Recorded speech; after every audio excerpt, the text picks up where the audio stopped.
교회는 사랑을 말합니다. 은혜를 말합니다. 십자가를 말합니다. 그 말씀은 지금도 변하지 않았습니다. 하지만 우리의 시선은 언제부턴가 다른 곳을 향하기 시작했습니다. 출석 인원, 헌금 액수, 건물의 크기, 숫자는 편리한 기준이 되었고 어느새 신앙의 깊이마저 평가하는 잣대가 되었습니다. 얼마를 냈는가, 얼마나 큰 예물을 드렸는가, 헌금의 액수가 믿음을 대신하는 문화, 그것은 정말 예수님이 가르치신 신앙이었을까요? 놀랍게도 예수님께서 마지막으로 성전에 들어가셨을 때 성경은 어느 과부의 두 렙돈 이야기를 기록하고 있습니다. 예수님은 먼저 서기관들을 향해 말씀하십니다. 그들은 긴 옷을 입고 다니기를 좋아하며 시장에서 문안받는 것을 좋아한다. 그들은 사람들의 존경을 받았고 누구보다 경건해 보였습니다. 그러나 예수님의 평가는 달랐습니다. 그들은 과부들의 가산을 삼키며 외식으로 길게 기도하는 자들이다. 이 한 문장은 성전 전체를 향한 고발이었습니다. 기도는 길었고 의식은 화려했으며 성전은 웅장했습니다. 그러나 그 종교는 가장 약한 사람의 삶을 조금씩 삼키고 있었습니다. 그리고 바로 다음 장면이 시작됩니다. 예수님은 성전을 떠나지 않으시고 헌금함 맞은편에 앉아 사람들이 어떻게 헌금하는지를 보고 계셨습니다. 많은 부자들이 지나갑니다. 노스의 헌금함 안으로 무거운 동전들이 쏟아집니다. 성전 안에는 금속이 부딪히는 소리가 크게 울려 퍼집니다. 많이 넣을수록 소리도 커졌습니다. 사람들은 그 소리만 듣고도 누가 더 많이 드렸는지 알 수 있었습니다. 오늘날로 말하면 헌금 액수가 주보에 기록되는 역할을 동전 떨어지는 소리가 대신한 것입니다. 그때 한 과부가 걸어옵니다. 그녀의 손에 들린 것은 당시 가장 가치가 적은 아주 작은 동전 2개뿐이었습니다. 성전 안 누구도 그 작은 동전에 관심을 두지 않았습니다. 그러나 예수님은 제자들을 불러 예상을 뒤엎는 말씀을 하십니다. 이 과부가 모든 사람보다 많이 넣었다. 액수만 비교하면 부자들이 훨씬 많이 넣었습니다.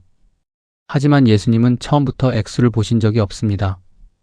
헌금의 크기가 아니라 당시 종교가 무엇을 가치로 삼고 있는지를 드러내고 계셨습니다. 예수님은 조금 전 과부들의 가산을 삼킨다라고 고발하셨습니다. 그리고 곧 이어 자신의 생활비 전부를 성전에 넣는 과부가 등장합니다. 성경은 이 두 장면을 우연히 연속으로 배치한 것이 아닙니다. 먼저 엄중한 고발이 있었고 곧이어 그 정황을 증명하는 실제 장면이 나타난 것입니다. 예수님은 헌금함을 바라보고 계셨지만 실제로 보고 계신 것은 돈이 아니었습니다. 하나님의 이름으로 운영되는 종교가 가장 약한 사람을 어떻게 대하고 있는가를 보고 계셨습니다. 그날 성전에는 엄청난 헌금이 모였을 것입니다. 그러나 성경은 그 총액을 기록하지 않았습니다. 누가 가장 많이 냈는지도 남기지 않았습니다. 하나님은 많이 모인 헌금의 액수보다 그 헌금이 모이는 과정에서 누군가의 삶이 희생되고 있지는 않은지를 먼저 보셨기 때문입니다. 오늘날 교회도 여전히 숫자를 말합니다.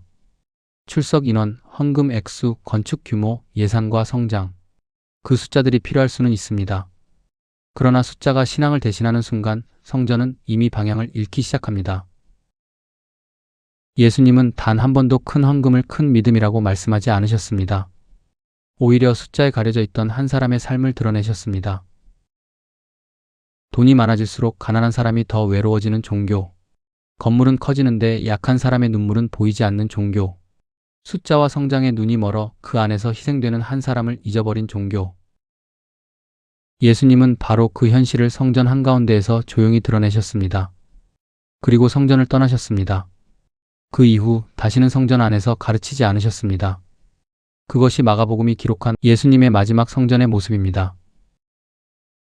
성경은 예수님께서 무엇을 바라보고 계셨는가를 기억했습니다. 그리고 예수님은 이 성전을 떠나셨고 얼마 지나지 않아 충격적인 선언을 하십니다. 돌 하나도 돌 위에 남지 않을 것이다. 왜 예수님은 그토록 웅장했던 성전을 심판의 대상으로 선언하셨을까요? 그 이유는 다음 이야기에서 성경의 흐름 그대로 함께 따라가 보겠습니다.